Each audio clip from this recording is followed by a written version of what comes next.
Huntsville Hospital is making sure they have enough beds and supplies in lieu of this whole pandemic.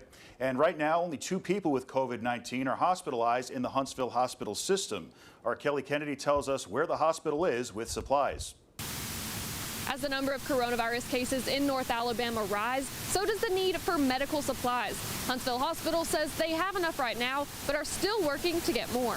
Over the last couple of weeks, Huntsville Hospital has opened about 350 beds. They say most people who test positive are sent home to be self-quarantined. When these patients are in-house, they require an enormous amount of supply, personal protective equipment. That's when we start worrying about whether we have enough or not. Challenges right now is making sure that we have adequate supplies. If we do get a spike, we're hoping not to have that spike. But if there is an influx of patients, local officials are confident we'll be ready. Our healthcare system is not built to address the magnitude of what this could be. We're not going to depend on Washington, D.C. We're going to take care of ourselves here in Madison County and in the city of Huntsville. They say the hospital has gotten in more respirators and hope to get in more personal protection equipment this week. It's not that we aren't providing supplies and equipment to our employees now. We're doing that. This is in the event it runs short.